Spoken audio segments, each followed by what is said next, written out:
अध्याय 1 श्लोक 1 धृतराष्ट्र उवाच धर्मक्षेत्रे कुरुक्षेत्रे संवेतायुयोत्सवः मामका पांडवाश्चैव किम कुर्वत संजय।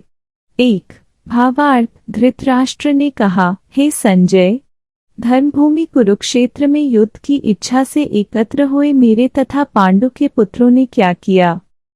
तात्पर्य, भगवद गीता एक बहुपठित आस्तिक विज्ञान है जो गीता महात्म्य में सार रूप में दिया हुआ है।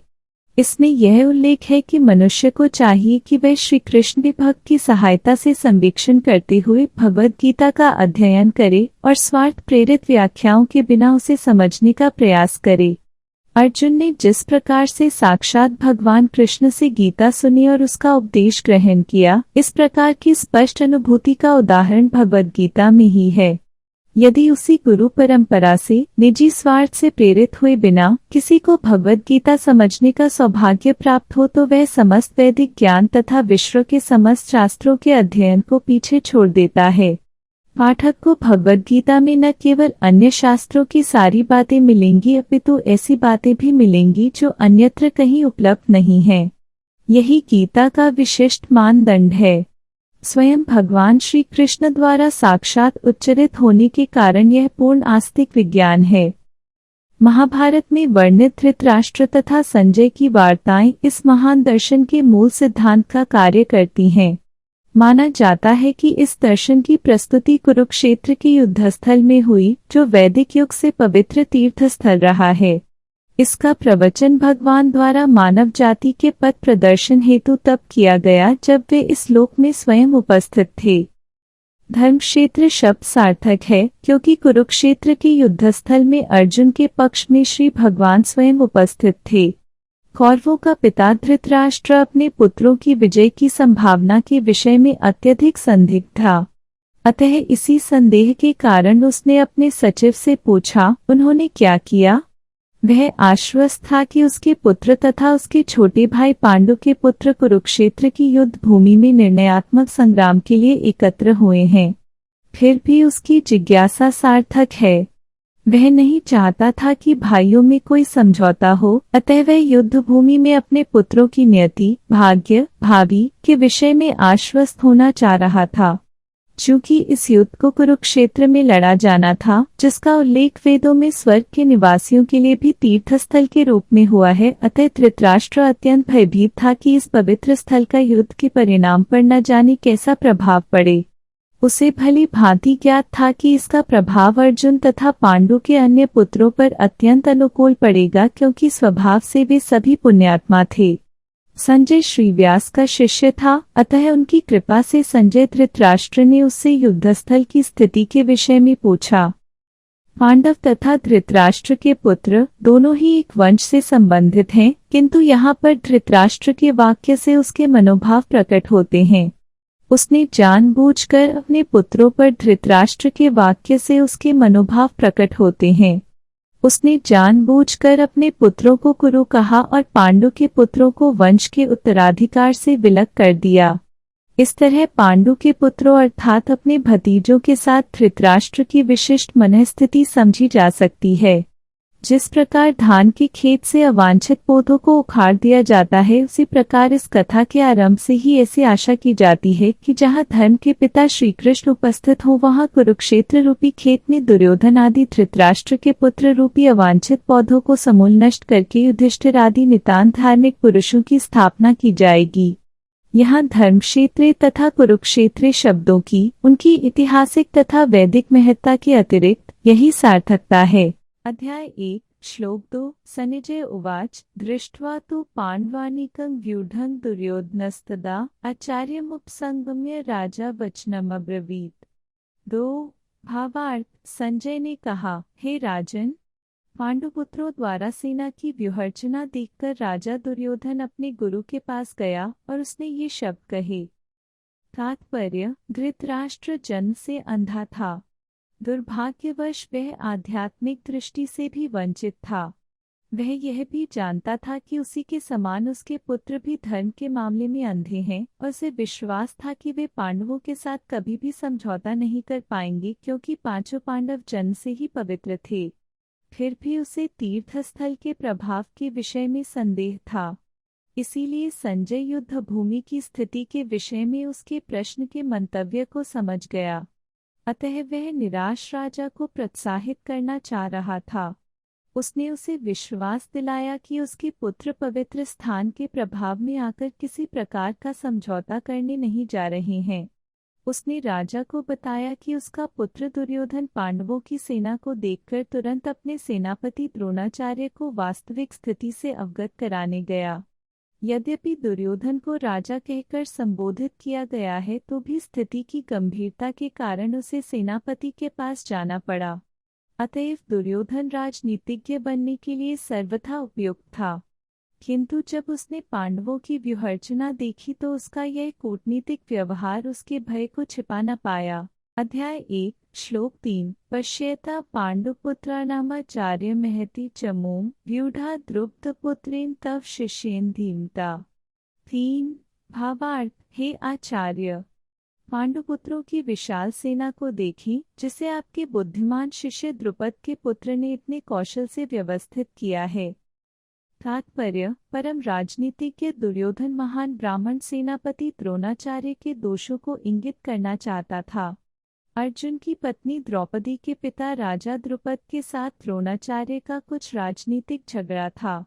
इस झगड़े के फलस्वरूप द्रुपद ने एक महान यज्ञ संपन्न किया जिससे उसे एक ऐसा पुत्र प्राप्त होने का वरदान मिला जो द्रोणाचार्य का वध कर सके।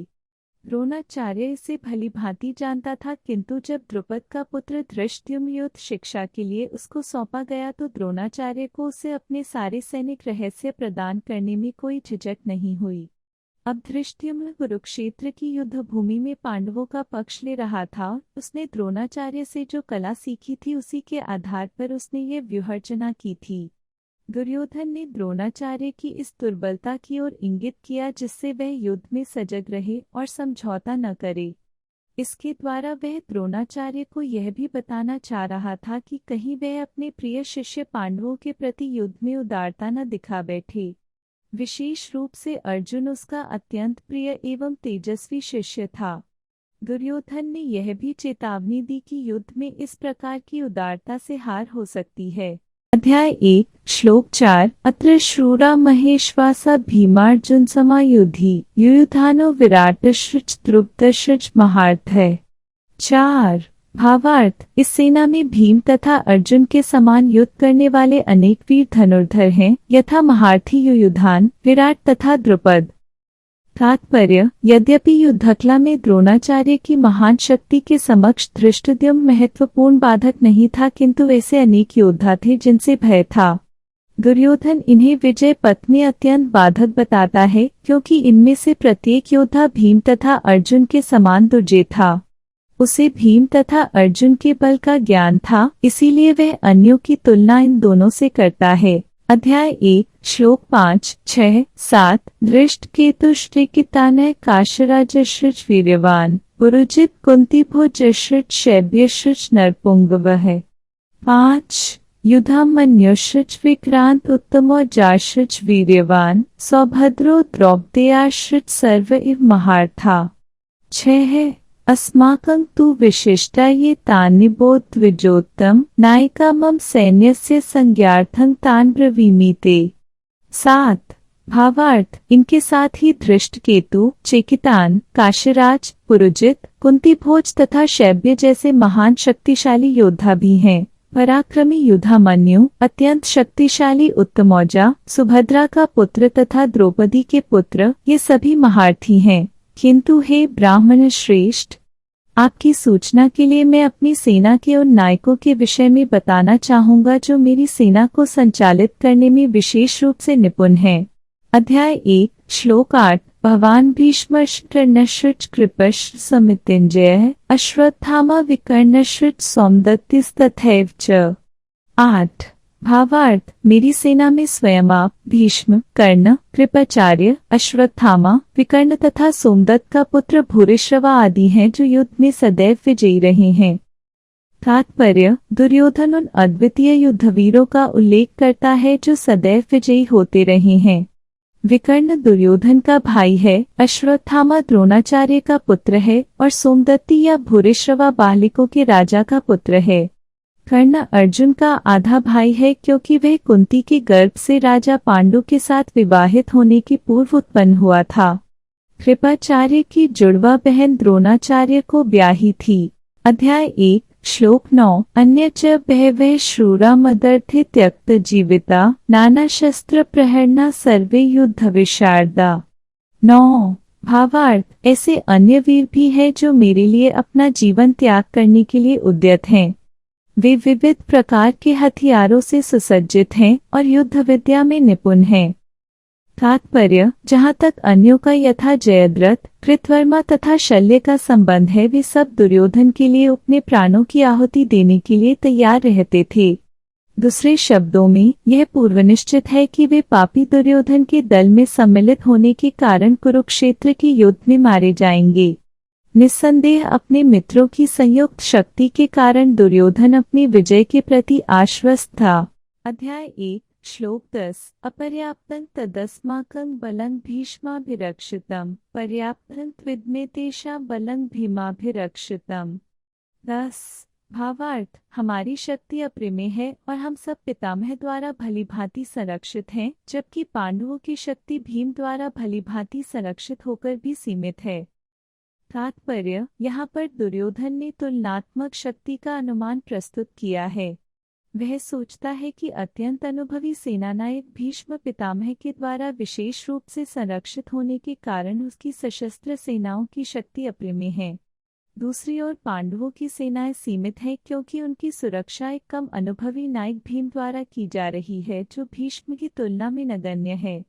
दुर्योधन सदैव भीम से ईर्ष्या करता था क्योंकि वह जानता था कि यदि उसकी मृत्यु कभी हुई भी तो वह भीम के द्वारा ही होगी, किंतु साथ ही उसे दृढ़ विश्वास था कि भीष्म की उपस्थिति में उसकी विजय निश्चित है, क्योंकि भीष्म कहीं अधिक उत्कृष्ट सेनापति हैं। वह युद्ध में विजयी होगा, यह उसका दृढ़ निश्चय था। अध्याय 1 श्लोक 11 अनेषु च सर्वेषु यथा भागमवस्थिता भीष्ममेवाभिरक्षन्तु भवन्तः सर्व एवहि। 11 भावार्थ अतएव सैन्य व्यूह में अपने अपने मोर्चों पर खड़े रहकर आप सभी भीष्म पितामह को पूरी सहायता दें। तात्पर्य भीष्म पितामह के शौर्य की प्रशंसा करने के बाद दुर्योधन ने सोचा कि कहीं अन्य योद्धा यह न समझ लें कि उन्हें कम महत्व दिया जा रहा है, अतः दुर्योधन ने अपने सहज कूटनीतिक ढंग से स्थिति संभालने के उद्देश्य से उपर्युक्त शब्द कहे।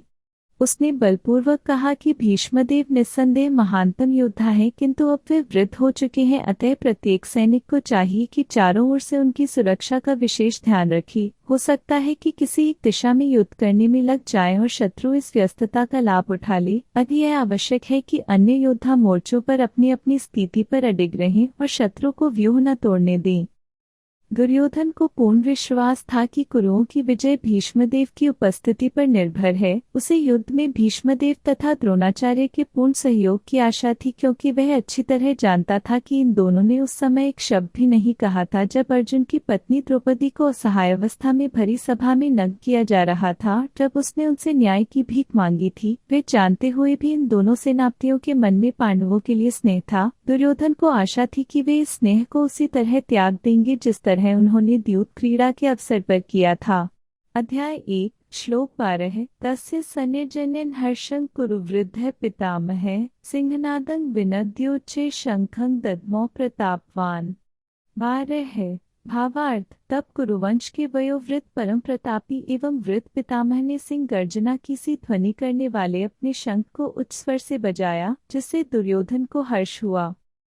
तात्पर्य कुरुवंश के वयोवृद्ध पितामह अपने पौत्र दुर्योधन का मनोभाव जान गए। उनके प्रति अपने स्वाभाविक दयावश उन्होंने उसे प्रसन्न करने के लिए अत्यंत उच्च स्वर से अपना शंख बजाया, जो उनकी सिंह के समान स्थिति के अनुरूप था। प्रत्यक्ष रूप में शंख के द्वारा प्रतीकात्मक ढंग से उन्होंने अपने हताश पौत्र दुर्योधन को बता दिया कि उन्हें युद्ध में विजय की आशा नहीं है, क्योंकि दूसरे पक्ष में साक्षात भगवान श्री कृष्ण है। फिर भी युद्ध का मार्गदर्शन करना उनका कर्तव्य था और इस संबंध में भी कोई कसर नहीं रखेंगे।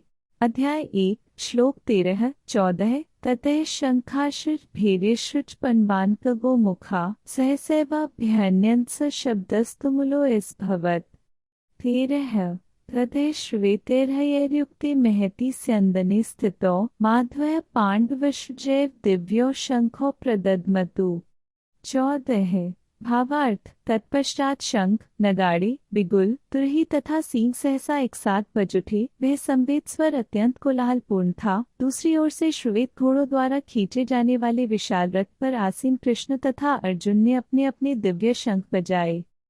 तात्पर्य: भीष्मदेव द्वारा बजाए गए शंख की तुलना में कृष्ण तथा अर्जुन के शंखों को दिव्य कहा गया है। दिव्य शंखों के नाद से यह सूचित हो रहा था कि दूसरे पक्ष की विजय की कोई आशा न थी, क्योंकि कृष्ण पांडवों के पक्ष में थे। जयस्तु पांडुपुराना येषा पक्षे जनार्दन है डैश जय सदा पांडु के पुत्र जयसु की होती है, क्योंकि भगवान कृष्ण उनके साथ हैं और जहाँ जहाँ भगवान विद्यमान हैं वहीं वहीं लक्ष्मी भी रहती हैं, क्योंकि वे अपने पति के बिना नहीं रह सकती। अतः जैसा कि विष्णु या भगवान कृष्ण के शंख द्वारा उत्पन्न दिव्य ध्वनि से सूचित हो रहा था, विजय तथा श्री दोनों ही अर्जुन की प्रतीक्षा कर रही थी। इसके अतिरिक्त जिस रथ में दोनों मित्र आसीन थे वह अर्जुन को अग्नि देवता द्वारा प्रदत्त था। इससे सूचित हो रहा था कि तीनों लोकों में जहाँ कहीं भी यह जाएगा वहाँ विजय निश्चित है। अध्याय 1 श्लोक 15 पाणिचजन्यं ऋषिकेशो देवदत्तं धनंजय पौंड्रं दद्मो महाशंखं भीमकर्मा वृकोद्रः। 15 भावार्थ। भगवान कृष्ण ने अपना पाणिचजन्य शंख बजाया। अर्जुन ने देवदत्त शंख तथा अति भोजी एवं अतिमानवीय कार्य करने वाले भीम ने पौंड्र नामक शंख बजाया। तात्पर्य: इस श्लोक में भगवान कृष्ण को ऋषिकेश कहा गया है, क्योंकि वे ही समस्त इंद्रियों के स्वामी हैं। सारे जीव उनके भिन्नांश हैं, अतः जीवों की इंद्रियां भी उनकी इंद्रियों के अंश हैं। चूंकि विशेषवादी जीवों की इंद्रियों का कारण बताने में असमर्थ हैं, इसीलिए वे जीवों को इंद्रिय रहित या निर्विशेष कहने के लिए उत्सुक रहते हैं। भगवान समस्त जीवों के हृदयों में स्थित होकर उनकी इंद्रियों का निर्देशन करते हैं, किंतु वे इस तरह निर्देशन करते हैं कि जीव उनकी शरण ग्रहण कर ले। विशुद्ध भक्त की इंद्रियों का तो वे प्रत्यक्ष निर्देशन करते हैं। यहाँ कुरुक्षेत्र की युद्ध भूमि में भगवान कृष्ण अर्जुन की दिव्य इंद्रियों का निर्देशन करते हैं, इसीलिए उनको ऋषिकेश कहा गया है। भगवान के विविध कार्यों के अनुसार उनके भिन्न भिन्न नाम हैं। उदाहरणार्थ, इनका एक नाम मधुसूदन है, क्योंकि उन्होंने मधु नाम के असुर को मारा था। वे गौ तथा इंद्रियों को आनंद देने के कारण गोविंद कहलाते हैं। वसुदेव के पुत्र होने के कारण इनका नाम वासुदेव है। देवकी को माता रूप में स्वीकार करने के कारण इनका नाम देवकी नंदन है। वृंदावन में यशोदा के साथ बाल लीलाएं करने के कारण ये यशोदा नंदन है। अपने मित्र अर्जुन का सारथी बनने के कारण पार्थसारथी हैं। इसी प्रकार उनका एक नाम ऋषिकेश है, क्योंकि उन्होंने कुरुक्षेत्र की युद्धस्थल में अर्जुन का निर्देशन किया। इस श्लोक में अर्जुन को धनंजय कहा गया है, क्योंकि जब इनके बड़े भाई को विभिन्न यज्ञ संपन्न करने के लिए धन की आवश्यकता हुई थी तो उसे प्राप्त करने में इन्होंने सहायता की थी। इसी प्रकार भीम वृकोदर कहलाते हैं, क्योंकि जैसे वे अधिक खाते हैं उसी प्रकार वे अतिमानवीय कार्य करने वाले हैं, जैसे हिडिंबासुर का वध। अतः पांडवों के पक्ष में श्री कृष्ण इत्यादि विभिन्न व्यक्तियों द्वारा विशेष प्रकार के शंखों का बजाया जाना युद्ध करने वाले सैनिकों के लिए अत्यंत प्रेरणाप्रद था। विपक्ष में ऐसा कुछ न था। न तो परम निदेशक भगवान कृष्ण थे, न ही भाग्य की देवी श्री थी। अतः युद्ध में उनकी पराजय पूर्व निश्चित थी। डैश शंखों की ध्वनि मानो यही संदेश दे रही थी। अध्याय 1 श्लोक अनंत विजयं राजा कुंती पुत्रो युधिष्ठिरः नकुलः सहदेवश्च सुघोष मणिपुष्पकौ। 16 काश्यश्रुत परमेश्वास शिखंडी च महार्थः दृष्टद्युम्नो विराटश्रुत सात्यकिश्च पराजितः। 17 द्रुब्धो द्रौपदेयाश्रुत सर्वशय पृथिवीप्ते सौभद्रश्रुत महाबाहु शंखान दद्मो पृथक पृथक। 18 भावार्थ। हे राजन, कुंती पुत्र राजा युधिष्ठिर ने अपना अनंत विजय नामक शंख बजाया तथा नकुल और सहदेव ने सुघोष एवं मणिपुष्पक शंख बजाए। महान धनुर्धर काशीराज, परम योद्धा शिखंडी, धृष्टद्युम्न, विराट, अजय सात्यकी, द्रुपद, द्रौपदी के पुत्र तथा सुभद्रा के महाबाहु पुत्र आदि सबों में अपने अपने शंख बजाए। तात्पर्य: संजय ने राजा धृतराष्ट्र को अत्यंत चतुराई से यह बताया कि पांडु के पुत्रों को धोखा देने तथा राज्य सिंहासन पर अपने पुत्रों को आसीन कराने का विवेकपूर्ण नीति श्लाघनीय नहीं थी। लक्षणों से पहले से ही ये सूचित हो रहा था कि इस महायुद्ध में सारा कुरुवंश मारा जाएगा। भीष्म पितामह से लेकर अभिमन्यु तथा अन्य पौत्रों तक विश्व के अनेक देशों के राजाओं समेत उपस्थित सारे के सारे लोगों का विनाश निश्चित था। यह सारी दुर्घटना राजा धृतराष्ट्र के कारण होने जा रही थी, क्योंकि उसने अपने पुत्रों की कुनीति को प्रोत्साहन दिया था। अध्याय 1 श्लोक 19 स घोषो धार्तराष्ट्राणा हृदयानि व्यदार्यत नभश्रुत पृथिवी चैव तुमुलो एस्भ्यनुनादयन्। 19 भावार्थ: इन विभिन्न शंखों की ध्वनि कोलाहलपूर्ण बन गई, जो आकाश तथा पृथ्वी को शब्दायमान करती हुई धृतराष्ट्र के पुत्रों के हृदयों को विदीर्ण करने लगी। तात्पर्य: जब भीष्म तथा दुर्योधन के पक्ष के अन्य वीरों ने अपने अपने शंख बजाए तो पांडवों के हृदय विदीर्ण नहीं हुए। ऐसी घटनाओं का वर्णन नहीं मिलता, किंतु इस विशिष्ट श्लोक में कहा गया है कि पांडव पक्ष में शंखनाद से धृतराष्ट्र के पुत्रों के हृदय विदीर्ण हो गए। इसका कारण स्वयं पांडव और भगवान कृष्ण में उनका विश्वास है। परमेश्वर की शरण ग्रहण करने वाले को किसी प्रकार का भय नहीं रह जाता, चाहे वह कितनी ही विपत्ति में क्यों न हो। अध्याय 1 श्लोक 20 अत्यवस्थितान् दृष्ट्वा धार्तराष्ट्रान् कपिध्वजः प्रवृत्ति शस्त्र संपाते धनुरुद्यम्य पांडवः ऋषिकेशं तदा वाक्यमिदमा महीपते। 20 भावार्थ: उस समय हनुमान से अंकित ध्वजा लगे रथ पर आसीन पांडुपुत्र अर्जुन अपना धनुष उठाकर तीर चलाने के लिए उद्यत हुआ। हे राजन, धृतराष्ट्र के पुत्रों को व्यूह में खड़ा देखकर अर्जुन ने श्री कृष्ण से ये वचन कहे।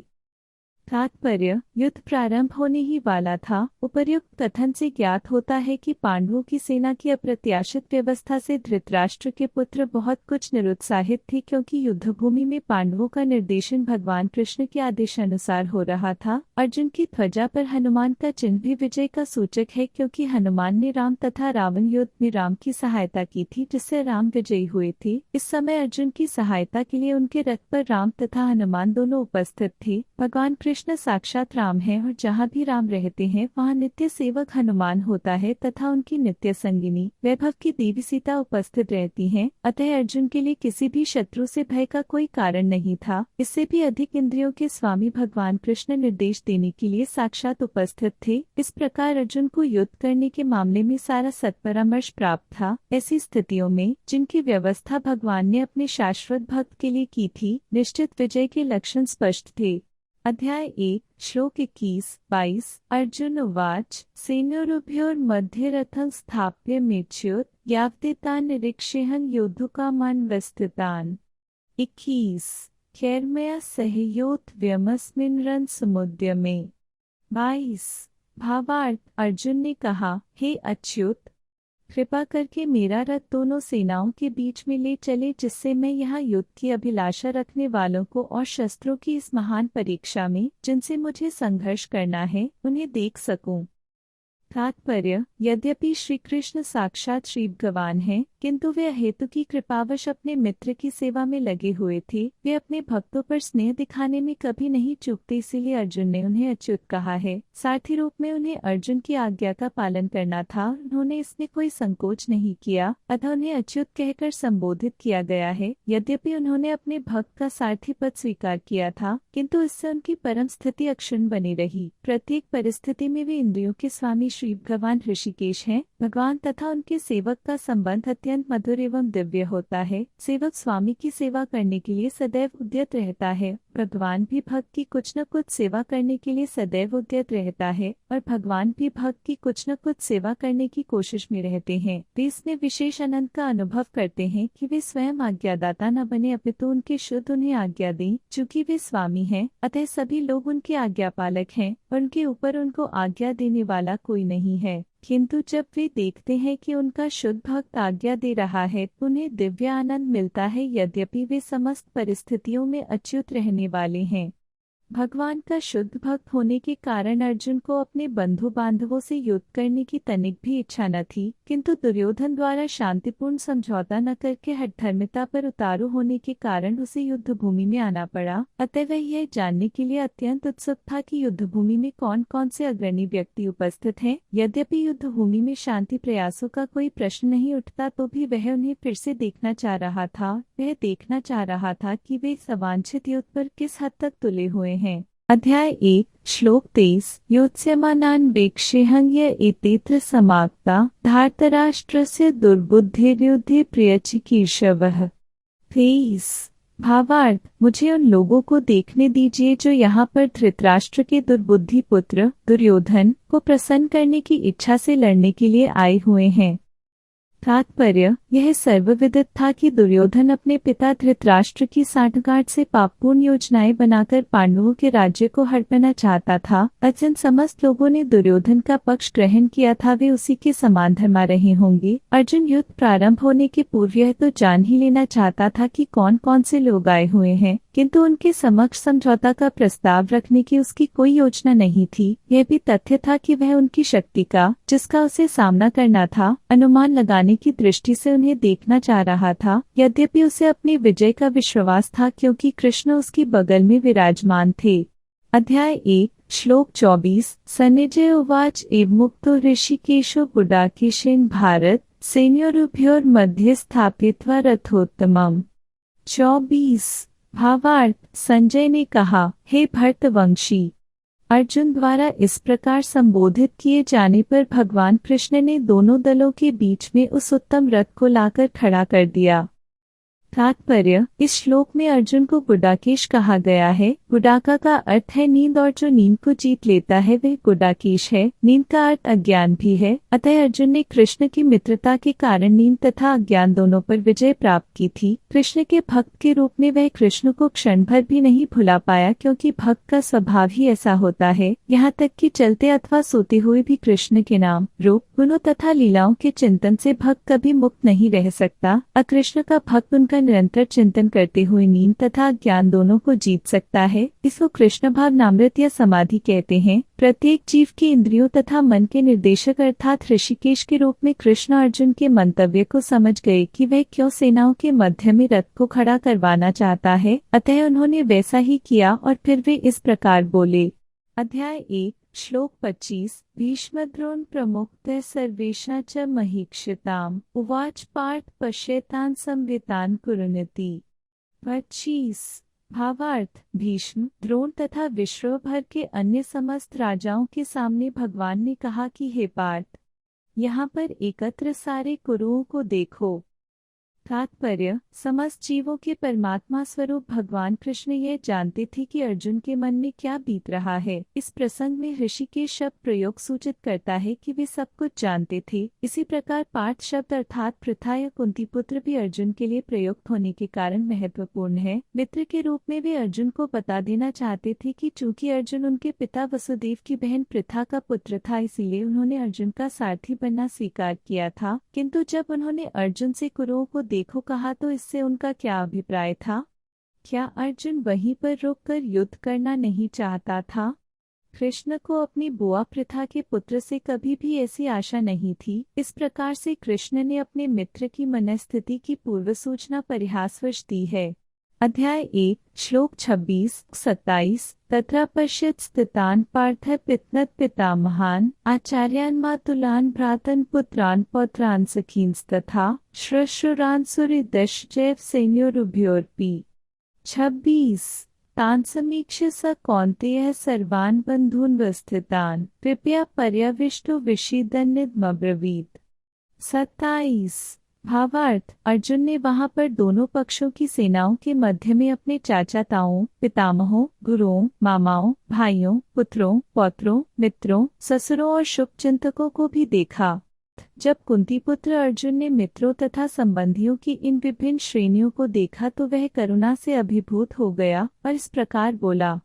तात्पर्य: अर्जुन युद्ध भूमि में अपने सभी संबंधियों को देख सका। वह अपने पिता के समकालीन भूरिश्रवा जैसे व्यक्तियों, भीष्म तथा सोमदत्त जैसे पितामहों, द्रोणाचार्य तथा कृपाचार्य जैसे गुरुओं, शल्य तथा शकुनी जैसे मामाओं, दुर्योधन जैसे भाइयों, लक्ष्मण जैसे पुत्रों, अश्वत्थामा जैसे मित्रों एवं कृतवर्मा जैसे शुभचिंतकों को देख सका। वह उन सेनाओं को भी देख सका जिनमें उसके अनेक मित्र थे। अध्याय 1 श्लोक 28 अर्जुन उवाच दृष्ट्वेमं स्वजनं कृष्ण युयुत्सु समुपस्थितं सिदन्ति मम गात्राणि मुखं च परिश्रुष्यति। 28 भावार्थ: अर्जुन ने कहा डैश हे कृष्ण, इस प्रकार युद्ध की इच्छा रखने वाले मित्रों तथा संबंधियों को अपने समक्ष उपस्थित देखकर मेरे शरीर के अंग कांप रहे हैं और मेरा मुंह सूखा जा रहा है।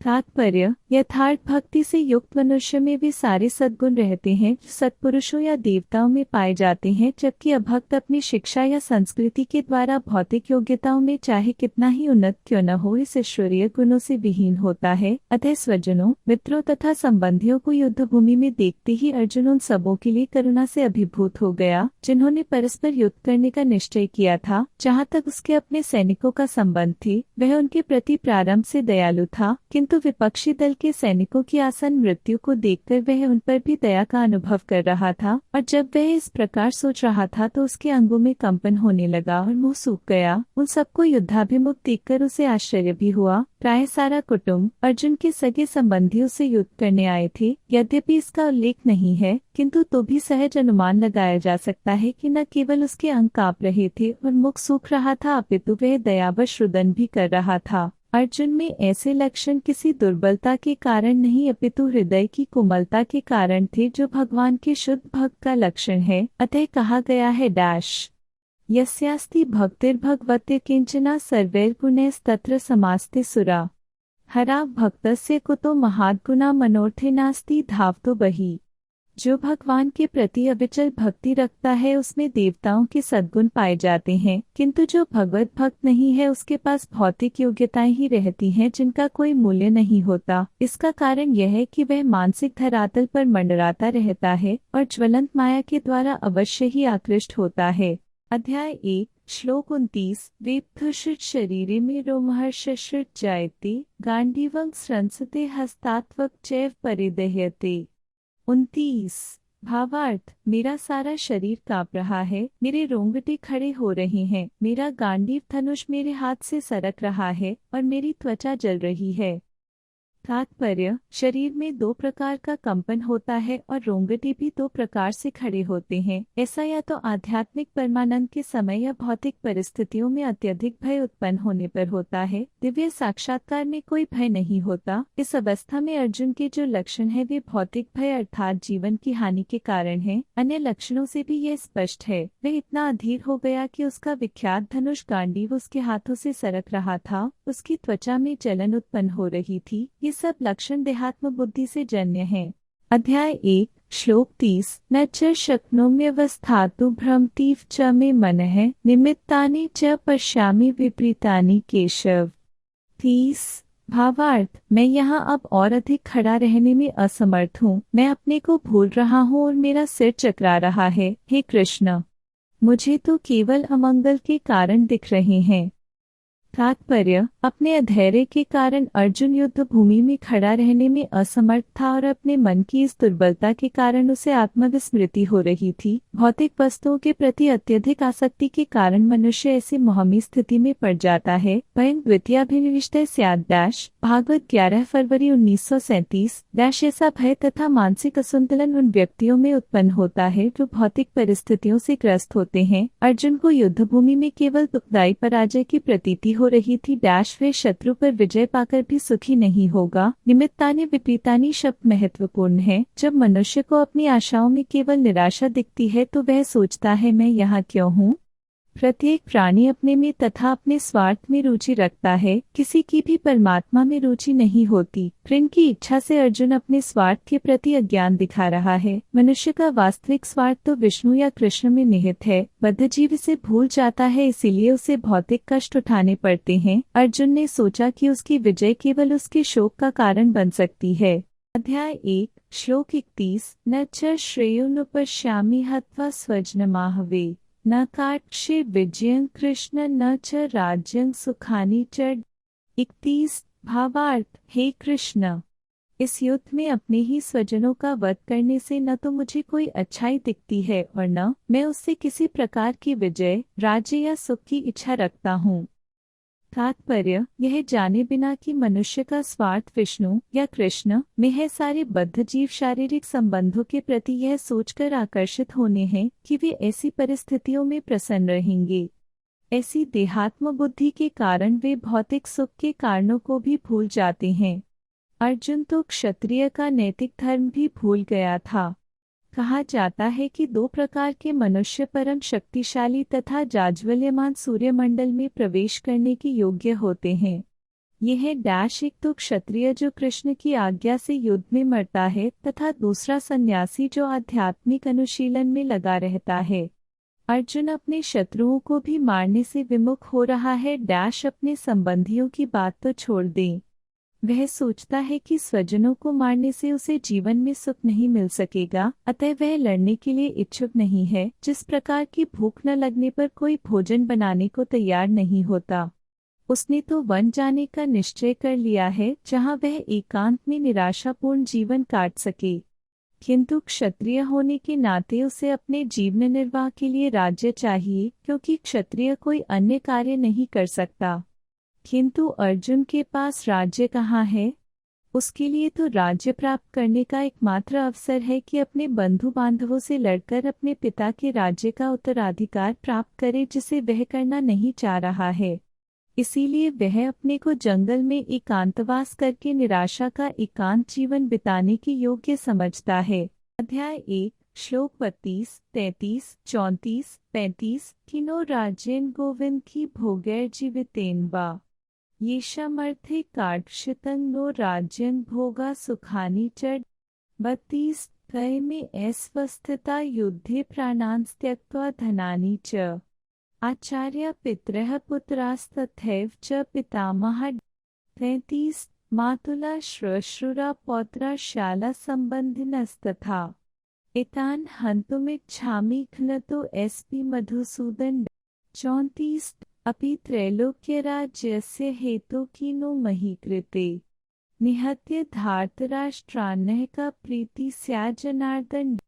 35 भावार्थ, हे गोविंद, हमें राज्य, सुख अथवा इस जीवन से क्या लाभ, क्योंकि जिन सारे लोगों के लिए हम उन्हें चाहते हैं वे ही इस युद्ध भूमि में खड़े हैं।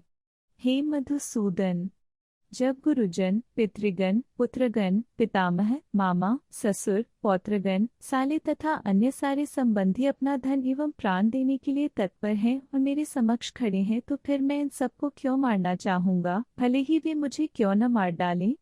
हे जीवों के पालक, मैं इन सबों से लड़ने को तैयार नहीं, भले ही बदले में मुझे तीनों लोग क्यों न मिलते हों। इस पृथ्वी की तो बात ही छोड़ दें।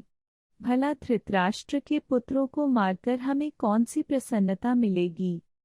तात्पर्य, अर्जुन ने भगवान कृष्ण को गोविंद कहकर संबोधित किया क्योंकि वे गौवों तथा इंद्रियों की समस्त प्रसन्नता के विषय हैं। इस विशिष्ट शब्द का प्रयोग करके अर्जुन संकेत करता है कि कृष्ण यह समझे कि अर्जुन की इंद्रियां कैसे तृप्त होंगी, किंतु गोविंद हमारी इंद्रियों को तुष्ट करने के लिए नहीं है। हाँ, यदि हम गोविंद की इंद्रियों को तुष्ट करने का प्रयास करते हैं तो हमारी इंद्रियां स्वतः तुष्ट होती हैं। भौतिक दृष्टि से प्रत्येक व्यक्ति अपनी इंद्रियों को तुष्ट करना चाहता है और चाहता है कि ईश्वर उसके आज्ञापालक की तरह काम करें, किंतु ईश्वर उनकी तृप्ति वहीं तक करते हैं जितनी के वे पात्र होते हैं डैश, उस हद तक नहीं जितना वे चाहते हैं। किंतु जब कोई इसके विपरीत मार्ग ग्रहण करता है, अर्थात जब वह अपनी इंद्रियों की तृप्ति की चिंता न करके गोविंद की इंद्रियों की तुष्टि करने का प्रयास करता है, तो गोविंद की कृपा से जीव की सारी इच्छाएं पूर्ण हो जाती हैं। यहाँ पर जाति तथा कुटुंबियों के प्रति अर्जुन का प्रगाढ़ स्नेह आंशिक रूप से इन सबके प्रति उसकी स्वाभाविक करुणा के कारण है, अतः वह युद्ध करने के लिए तैयार नहीं है। हर व्यक्ति अपने वैभव का प्रदर्शन अपने मित्रों तथा परिजनों के समक्ष करना चाहता है, किंतु अर्जुन को भय है कि उसके सारे मित्र तथा परिजन युद्ध भूमि में मारे जाएंगे और वह विजय के पश्चात उनके साथ अपने वैभव का उपयोग नहीं कर सकेगा। भौतिक जीवन का यह सामान्य लेखा जोखा है, किंतु आध्यात्मिक जीवन इससे सर्वथा भिन्न होता है। चूंकि भक्त भगवान की इच्छाओं की पूर्ति करना चाहता है, अतः भगवत इच्छा होने पर वह भगवान की सेवा के लिए सारे ऐश्वर्य स्वीकार कर सकता है, किंतु यदि भगवत इच्छा न हो तो वह एक पैसा भी ग्रहण नहीं करता। अर्जुन अपने संबंधियों को मारना नहीं चाह रहा था, और यदि उनको मारने की आवश्यकता हो तो अर्जुन की इच्छा थी कि कृष्ण स्वयं उनका वध करें। इस समय उसे पता नहीं है कि कृष्ण उन सबों को युद्ध भूमि में आने के पूर्व ही मार चुके हैं और अब उसे निमित्त मात्र बनना है। इसका उद्घाटन अगले अध्यायों में होगा।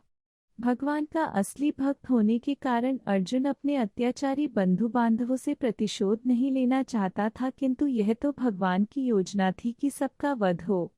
भगवत भक्त दुष्टों से प्रतिशोध नहीं लेना चाहते, किंतु भगवान दुष्टों द्वारा भक्त के उत्पीड़न को सहन नहीं कर पाते।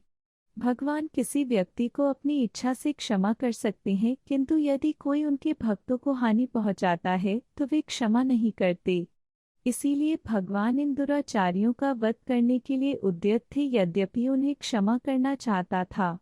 अध्याय 1 श्लोक 36 कि पाप में वाश्रये दस्मान हत्वैतानात्तायिनः तस्मान् नार्हा वयं हन्तु धार्तराष्ट्रांस बान्धवान् स्वजनं हि कथं हत्वा सुखिनः स्याम माधव। 36 भावार्थ, यदि हम ऐसे आताइयों का वध करते हैं तो हम पर पाप चढ़ेगा, अतः यह उचित नहीं होगा कि हम धृतराष्ट्र के पुत्रों तथा उनके मित्रों का वध करें। हे लक्ष्मीपति कृष्ण, इससे हमें क्या लाभ होगा और अपने ही कुटुंबियों को मारकर हम किस प्रकार सुखी हो सकते हैं। तात्पर्य, वैदिक आदेशानुसार आताई 6 प्रकार के होते हैं। 1 विष देने वाला, 2 घर में अग्नि लगाने वाला, 3 घातक हथियार से आक्रमण करने वाला, 4 धन लूटने वाला, 5 दूसरे की भूमि हड़पने वाला तथा 6 पराई स्त्री का अपहरण करने वाला। ऐसे आत्माइयों का तुरंत वध कर देना चाहिए, क्योंकि इनके वध से कोई पाप नहीं लगता। आत्माइयों का इस तरह वध करना किसी सामान्य व्यक्ति को शोभा दे सकता है, किंतु अर्जुन कोई सामान्य व्यक्ति नहीं है। वह स्वभाव से साधु है, अतः वह उनके साथ साधुवत व्यवहार करना चाहता था, किंतु इस प्रकार का व्यवहार क्षत्रिय के लिए उपयुक्त नहीं है।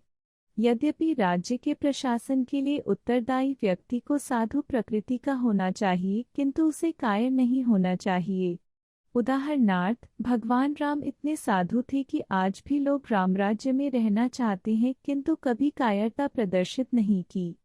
रावण आताई था क्योंकि वह राम की पत्नी सीता का अपहरण करके ले गया था, किंतु राम ने उसे ऐसा पाठ पढ़ाया जो विश्व इतिहास में बेजोड़ है। अर्जुन के प्रसंग में विशिष्ट प्रकार के आताइयों से भेंट होती है। ये हैं उसके निजी पितामह, आचार्य, मित्र, पुत्र, पौत्र इत्यादि। इसीलिए अर्जुन ने विचार किया कि उनके प्रति वह सामान्य आताइयों जैसा कटु व्यवहार न करे। इसके अतिरिक्त साधु पुरुषों को तो क्षमा करने की सलाह दी जाती है। साधु पुरुषों के लिए ऐसे आदेश किसी राजनीतिक आपातकाल से अधिक महत्व रखते हैं। इसीलिए अर्जुन ने विचार किया कि राजनीतिक कारणों से स्वजनों को मारकर वह अपने जीवन तथा शाश्वत मुक्ति को संकट में क्यों डाले।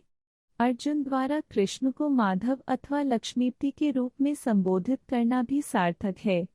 वह लक्ष्मीपति कृष्ण को यह बताना चाह रहा था कि वे उसे ऐसा काम करने के लिए प्रेरित न करें जिससे अनिष्ट हो, किंतु कृष्ण कभी भी किसी का अनिष्ट नहीं चाहते, भक्तों का तो कदापि नहीं। अध्याय 1 श्लोक 37-38 यद्यप्येते न पश्यति लोभोपहत चेतसः कुलक्षये कृतं दोषं मित्रद्रोहे च पात। 37 कथं न ज्ञेयमस्माभिः पापादस्मान् निवर्तितुम् कुलक्षये कृतं दोषं प्रपश्यद्भिर्जनार्दन। 38 भावार्थ, हे जनार्दन, यद्यपि लोभ से अभिभूत चित्त वाले ये लोग अपने परिवार को मारने या अपने मित्रों से द्रोह करने में कोई दोष नहीं देखते, किंतु हम लोग जो परिवार के विनष्ट करने में अपराध देख सकते हैं, ऐसे पाप कर्मों में क्यों प्रवृत्त हों। तात्पर्य: क्षत्रिय से यह आशा नहीं की जाती कि वह अपने विपक्षी दल द्वारा युद्ध करने या जुआ खेलने का आमंत्रण दिए जाने पर मना करे। ऐसी अनिवार्यता में अर्जुन लड़ने से नकार नहीं सकता, क्योंकि उसको दुर्योधन के दल ने ललकारा था। इस प्रसंग में अर्जुन ने विचार किया कि हो सकता है कि दूसरा पक्ष इस ललकार के परिणामों के प्रति अनभिज्ञ हो, किंतु अर्जुन को तो दुष्परिणाम दिखाई पड़ रहे थे, अतः वह इस ललकार को स्वीकार नहीं कर सकता। यदि परिणाम अच्छा हो तो कर्तव्य वस्तुतः पालनीय है, किंतु यदि परिणाम विपरीत हो तो हम उसके लिए बाध्य नहीं होते। इन पक्ष विपक्षों पर विचार करके अर्जुन ने युद्ध न करने का निश्चय किया। अध्याय 1, श्लोक 39। कुलक्षय प्रणश्यन्ति कुलधर्मा सनातना, धर्मे नष्टे कुलं कृत्स्नम धर्मोभिभवत्युत। 39। भावार्थ: कुल का नाश होने पर सनातन कुल परंपरा नष्ट हो जाती है और इस तरह शेष कुल भी अधर्म में प्रवृत्त हो जाता है। तात्पर्य: वर्णाश्रम व्यवस्था में धार्मिक परंपराओं के अनेक नियम हैं, जिनकी सहायता से परिवार के सदस्य ठीक से उन्नति करके आध्यात्मिक मूल्यों की उपलब्धि कर सकते हैं। परिवार में जन्म से लेकर मृत्यु तक के सारे संस्कारों के लिए वयोवृद्ध लोग उत्तरदायी होते हैं, किंतु इन वयोवृद्धों की मृत्यु के पश्चात संस्कार संबंधी पारिवारिक परंपराएं रुक जाती हैं और परिवार के जो तरुण सदस्य बचे रहते हैं, अधर्ममय व्यसनों में प्रवृत्त होने से मुक्ति लाभ से वंचित रह सकते हैं। अतः किसी भी कारणवश परिवार वयोवृद्धों का वध नहीं होना चाहिए। अध्याय 1, श्लोक 40। अधर्माभिभवात् कृष्ण प्रदुष्यन्ति कुलस्त्रियः, स्त्रीषु दुष्टासु वार्ष्णे जायते वर्णसट्करः। 40। भावार्थ: हे कृष्ण, जब कुल में अधर्म प्रमुख हो जाता है तो कुल की स्त्रियां दूषित हो जाती हैं और स्त्रीत्व के पतन से ही वृषणवंशी अवांछित संतानें उत्पन्न होती हैं। तात्पर्य: जीवन में शांति, सुख तथा आध्यात्मिक उन्नति का मुख्य सिद्धांत मानव समाज में अच्छी संतान का होना है। वर्णाश्रम धर्म के नियम इस प्रकार बनाए गए थे कि राज्य तथा जाति की आध्यात्मिक उन्नति के लिए समाज में अच्छी संतान उत्पन्न हो। ऐसी संतान समाज में स्त्री के सतीत्व और निष्ठा पर निर्भर करती है। जिस प्रकार बालक सरलता से कुमार्गामी बन जाते हैं, उसी प्रकार स्त्रियां भी पत्नोन्मुखी होती हैं। अतः बालकों तथा स्त्रियों दोनों को ही समाज के वयोवृद्धों का संरक्षण आवश्यक है। स्त्रियां विभिन्न धार्मिक प्रथाओं में संलग्न रहने पर व्यभिचारिणी नहीं होंगी। चाणक्य पंडित के अनुसार सामान्यतया स्त्रियां अधिक बुद्धिमान नहीं होती, अतः वे विश्वसनीय नहीं हैं। इसलिए उन्हें विविध कुल परंपराओं में व्यस्त रहना चाहिए और इस तरह उनके सतीत्व तथा अनुरक्ति से ऐसी संतान जन्मेगी जो वर्णाश्रम धर्म में भाग लेने की योग्य होगी। ऐसे वर्णाश्रम धर्म के विनाश से यह स्वाभाविक है कि स्त्रियां स्वतंत्रता पूर्वक पुरुषों से मिल सकेंगी और व्यभिचार को प्रश्रय मिलेगा, जिससे अवांछित संतानें उत्पन्न होंगी। निठल्ले लोग भी समाज में व्यभिचार को प्रेरित करते हैं और इस तरह अवांछित बच्चों की बाढ़ आ जाती है, जिससे मानव जाति पर युद्ध और महामारी का संकट छा जाता है। अध्याय 1, श्लोक 41। सट्करो नरकाय कुलग्नाना कुलस्य च, वदन्ति पितरो ह्येषा लुप्तपिंडोत्क्रिया। 41। भावार्थ: अवांछित संतानों की वृद्धि से निश्चय ही परिवार के लिए तथा पारिवारिक परंपरा को विनष्ट करने वालों के लिए नारकीय जीवन उत्पन्न होता है। ऐसे पतित कुलों के पुरखे पितर लोग गिर जाते हैं, क्योंकि उन्हें जल तथा पिंडदान देने की क्रियाएं समाप्त हो जाती हैं। तात्पर्य: सकाम कर्म के विधि विधानों के अनुसार कुल के पितरों को समय समय पर जल तथा पिंडदान दिया जाना चाहिए। यह दान विष्णु पूजा द्वारा किया जाता है, क्योंकि विष्णु को अर्पित भोजन के उच्छिष्ट भाग प्रसाद के खाने से सारे पाप कर्मों से उद्धार हो जाता है। कभी कभी पितृगण विविध प्रकार के पाप कर्मों से ग्रस्त हो सकते हैं और कभी कभी उनमें से कुछ को स्थूल शरीर प्राप्त न हो सकने के कारण उन्हें प्रेतों के रूप में सूक्ष्म शरीर धारण करने के लिए बाध्य होना पड़ता है। अतः जब वंशजों द्वारा पितरों को बचा प्रसाद अर्पित किया जाता है तो उनका प्रेतयोनि या अन्य प्रकार के दुखमय जीवन से उद्धार होता है। पितरों को इस प्रकार की सहायता पहुंचाना कुल परंपरा है और जो लोग भक्ति का जीवन यापन नहीं करते उन्हें ये अनुष्ठान करने होते हैं। केवल भक्ति करने से मनुष्य सैकड़ों क्या हजारों पितरों को ऐसे संकटों से उबार सकता है। भागवत में 11 मई 1941 कहा गया है देवर्षि भूतापतनृणा पितना न किंकरो नायमृणी च राजन सर्वात्मना यह शरणं शरण्यं गतो मुकुंदं परिहृत्य कर्तम दंडा।